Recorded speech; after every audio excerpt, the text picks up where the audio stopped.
क्या कभी ऐसा हुआ है कि किसी बातचीत के बाद लगा हो कि अरे मैंने हाँ क्यों कह दिया, या किसी ने कुछ कहा भी नहीं, चिल्लाया भी नहीं, लेकिन आपको अंदर तक दोषी महसूस करा दिया? अगर इनमें से कुछ भी जाना पहचाना लग रहा है, तो आज हम जिस बारे में बात कर रहे हैं वो शायद कुछ परतें खोलेगा। आज हम उन स्रोतों की गहराई में उतर रहे हैं जो डार्क साइकोलॉजी के बारे में बात करते हैं। सुनने में ये शब्द बड़ा फिल्मी सा लगता है, लेकिन असल में ये उन तरीकों के बारे में है जिन्हें लोग दूसरों को मैनिपुलेट करने, दिमागी खेल खेलने और भावनात्मक रूप से कंट्रोल करने के लिए इस्तेमाल करते हैं। हमारी कोशिश इन तकनीकों को समझने की है ताकि हम इन्हें पहचान सकें और ज़ाहिर इनसे बच सकें। बिल्कुल। और ये समझना बहुत जरूरी है कि ये कोई जादू टोना या हिप्नोटिज्म नहीं है। ये असल में इंसानी मनोविज्ञान की गहरी समझ का एक तरह से गलत इस्तेमाल है। ये जानना कि लोग कैसे सोचते हैं, उनकी कमजोरियां क्या हैं, उनके डर क्या हैं, और फिर उस जानकारी का इस्तेमाल अपने फायदे के लिए करना। और मुझे लगता है भारतीय संदर्भ में ये और भी ज़्यादा रेलेवेंट हो जाता है। हमारे यहाँ बचपन से ही एडजस्ट करो, ज़्यादा मत बोलो, ना कहना तमीज़ की बात नहीं है, ये सब बातें सिखाई जाती हैं। सही कहा। और गिल्ट यानी अपराध बोध तो हमारा एक तरह से नेशनल इमोशन है। किसी को गिल्ट महसूस कराकर काम करवाना, ये तो बहुत ही आम बात है। ये सारी सामाजिक आदतें मैनिपुलेशन के लिए एक बहुत कह सकते हैं उपजाऊ जमीन तैयार करती हैं। तो आज इसी ज़मीन की पड़ताल करते हैं। हम इसे समझने की कोशिश करेंगे कि यह दिमागी खेल काम कैसे करते हैं। पहले हम मैनिपुलेशन की कुछ बेसिक तकनीकों को देखेंगे। फिर हम गैस लाइटिंग जैसे इमोशनल कंट्रोल पर बात करेंगे। उसके बाद ये देखेंगे कि कैसे डर और अथॉरिटी का इस्तेमाल होता है। और आखिर में जो सबसे ज़रूरी है कि इन सब से खुद को बचाया कैसे जाए। चलिए शुरू करते हैं। तो मैनिपुलेशन का सबसे पहला नियम जो सारे सोर्सेज में कॉमन है वो ये है कि ये पता ही नहीं चलता। हाँ बिल्कुल, ये इतना गुपचुप तरीके से होता है कि जिसका मैनिपुलेशन हो रहा है उसे भनक तक नहीं लगती है। उसे लगता है कि जो हो रहा है वो सब नॉर्मल है। इसी में एक बहुत आम तकनीक है फुट इन द डोर। सोचिए, ऑफिस में कोई सहकर्मी आता है और कहता है यार बस इस एक ईमेल का जवाब दे दो, मुझे समझ नहीं आ रहा। आप सोचते हैं चलो छोटा सा काम है, कर देते हैं। फिर अगले दिन वो कहता है तुमने वो काम बहुत अच्छा किया था, क्या ये रिपोर्ट भी देख लोगे, तुम पर ही भरोसा है। और देखते ही देखते आप उस इंसान का आधा काम कर रहे होते हैं, सही। बिना किसी एक्स्ट्रा पेमेंट के। और मन में एक अजीब सी नाराजगी भी है, पर आप मना नहीं कर पाते। और मजे की बात यह है कि इस जाल में फंसाने वाला भी शायद इसे जानबूझकर पूरी प्लानिंग से नहीं कर रहा होता। कई बार ये एक सीखा हुआ व्यवहार होता है। उसे पता है कि छोटी सी मदद मांगने से काम हो जाता है। मतलब ये एक आदत बन जाती है, एक की मांगने की और दूसरे की हाँ कहने की। एग्जैक्टली। और यही आदत फिर घरों में भी दिखती है। वो क्लासिक लाइन, बेटा बस एक बार हमारी खुशी के लिए ये कर लो, या बस एक बार शादी करके देख लो, सब ठीक हो जाएगा।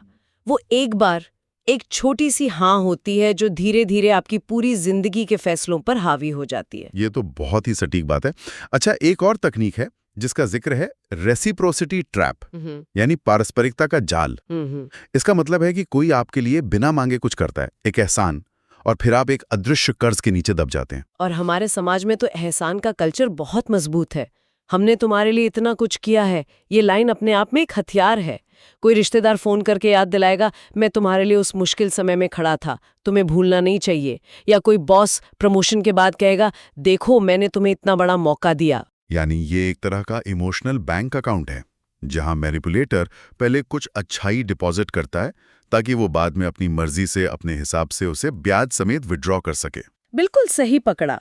ये एक भावनात्मक निवेश होता है जिसका रिटर्न मैनिपुलेटर अपने हिसाब से वसूलना चाहता है। वो आपको एहसान के बोझ तले इतना दबा देता है कि जब वो कुछ मांगे तो आप ना कहने में शर्म महसूस करें। ये एहसान का जाल तो बहुत दिलचस्प है क्योंकि इसमें दूसरे की अच्छाई का इस्तेमाल होता है। लेकिन क्या होता है जब मैनिपुलेशन इससे भी ज्यादा पर्सनल और खतरनाक हो जाता है, जब कोई आपकी भावनाओं को या आपकी यादों को ही हथियार बना ले?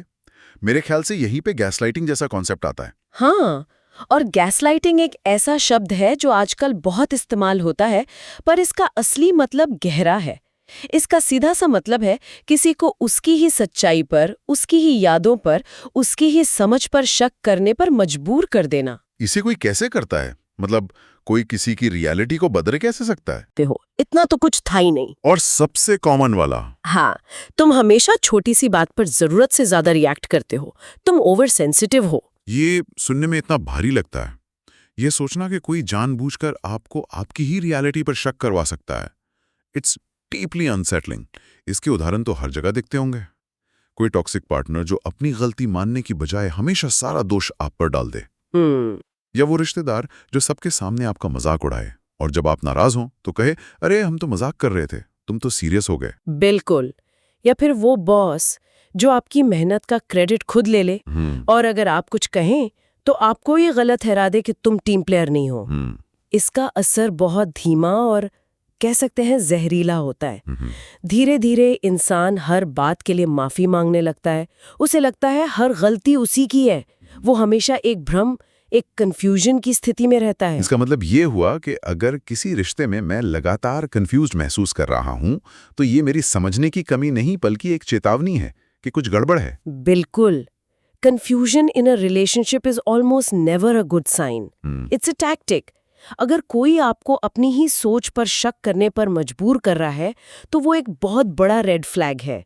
आपकी गट फीलिंग, आपके मन की आवाज आपको कुछ बताने की कोशिश कर रही है, लेकिन गैसलाइटिंग उसे चुप करा देती है। किसी की सच्चाई को बदलना तो एक तरीका है, लेकिन शायद इससे भी पुराना और सीधा तरीका है किसी को डराकर कंट्रोल करना। बिल्कुल। हमारे समाज में जहाँ बड़ों की अथॉरिटी या लोग क्या कहेंगे का डर बहुत काम करता है। सही। और यहीं पर मैनिपुलेशन का तीसरा बड़ा टूल आता है, डर और अधिकार का इस्तेमाल। पहले अधिकार की बात करते हैं। एक तकनीक है फॉल्स अथॉरिटी, यानी झूठा अधिकार। भारतीय समाज अधिकार से बहुत प्रभावित होता है। यहाँ उम्र, पद या किसी टाइटल को बहुत वजन दिया जाता है। मतलब मैं तुमसे बड़ा हूँ इसलिए मैं सही हूँ। हाँ, या मैं अपने अनुभव से बोल रही हूँ, मुझसे ज्यादा मत जानो। या फिर तुम्हें अभी दुनिया की समझ नहीं है, जैसा मैं कह रही हूँ वैसा करो। इस अथॉरिटी के मुखौटे के पीछे छिपकर लोग अपनी मनमानी करते हैं। और शायद इसी वजह से बुरे बॉस नौकरी में टिके रहते हैं, क्योंकि उनके अनुभव पर कोई सवाल नहीं उठाता। घर के टॉक्सिक बड़े बुजुर्गों की बातों को सम्मान के नाम पर चुपचाप सह लिया जाता है और नकली गुरु और बाबा इसीलिए फलते फूलते हैं। अधिकार के बाद आता है डर। ये शायद सबसे पुराना और सबसे असरदार हथियार है। इसे फियर कंडीशनिंग कहते हैं, जहां किसी के मन में लगातार एक अनजाना डर पैदा करके उसे नियंत्रित किया जाता है। इसके वाक्य तो हम सबने कभी न कभी सुने ही हैं।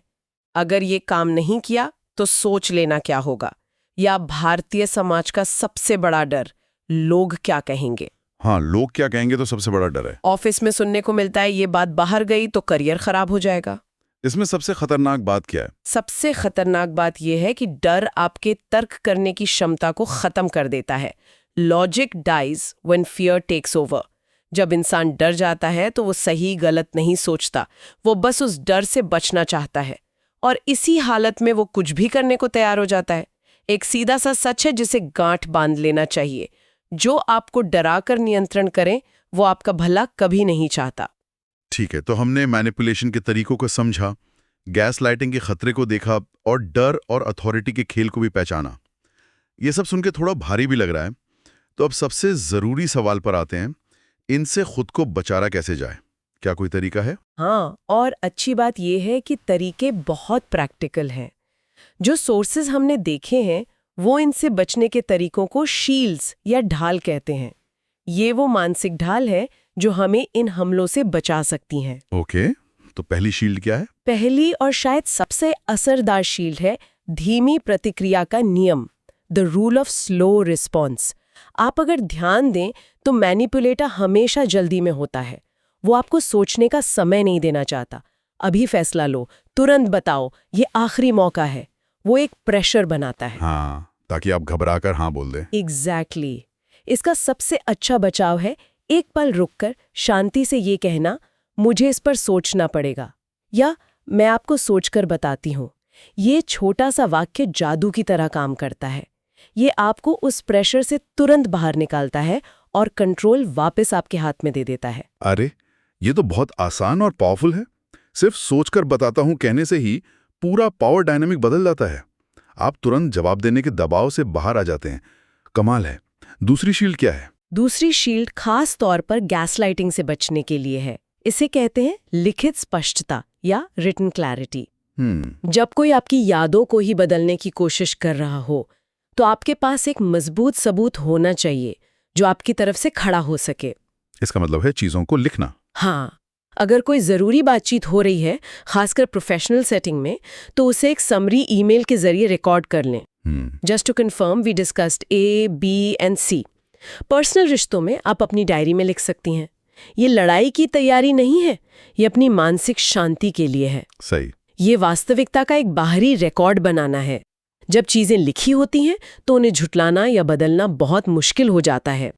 ये आपकी याददाश्त का एक ऐसा सहारा बन जाता है जिसे कोई मैनिपुलेट नहीं कर सकता। ये भी बहुत प्रैक्टिकल सलाह है। और अब तीसरी और आखिरी शील्ड, जो मुझे लग रहा है सबसे गहरी होगी। हाँ, ये एक मानसिकता का बदलाव है और वो है शब्दों को नहीं, पैटर्न को देखें।